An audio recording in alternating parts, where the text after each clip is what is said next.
Wrapper വേടനെതിരെ മുഖ്യമന്ത്രിക്ക് ലഭിച്ച പരാതിയിൽ പ്രാഥമിക അന്വേഷണം ആരംഭിച്ചു. ലൈംഗികാതിക്രമവുമായി ബന്ധപ്പെട്ട 2 പരാതികളാണ് മുഖ്യമന്ത്രിക്ക് ലഭിച്ചത്.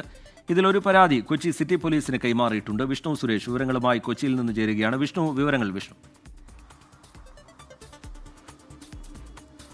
കഴിഞ്ഞ ശനിയാഴ്ചയാണ് 2 യുവതികൾ വേടനെതിരെ പരാതി നൽകിയത്. മുഖ്യമന്ത്രിക്ക് ഇമെയിൽ വഴിയാണ് പരാതി നൽകിയത്. ആ പരാതിയിൽ ഒരെണ്ണം ഇപ്പോൾ കൊച്ചി സിറ്റി പോലീസിന് കൈമാറിയിട്ടുണ്ട്. അതിന്റെ പ്രാഥമിക അന്വേഷണം ആരംഭിച്ചതായി കൊച്ചി സിറ്റി പോലീസ് കമ്മീഷണർ വ്യക്തമാക്കിയിട്ടുണ്ട്. ഇത് ഏത് പോലീസ് സ്റ്റേഷൻ പരിധിയിലാണ് എന്നുള്ളതാണ് അന്വേഷിക്കുന്നത്. അതിനുശേഷം പരാതി ആ പോലീസ് സ്റ്റേഷനിലേക്ക് കൈമാറും. അവിടെയായിരിക്കും തുടർ നടപടികൾ സ്വീകരിക്കുക.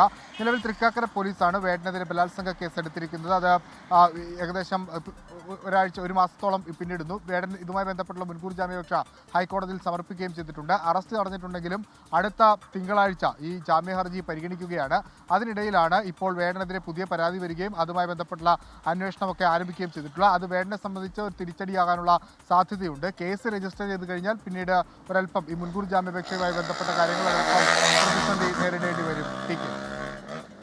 ശരി, വിഷ്ണു സുരേഷ് കൊച്ചിയിൽ നിന്ന് വിവരങ്ങൾ പങ്കുവയ്ക്കുകയായിരുന്നു.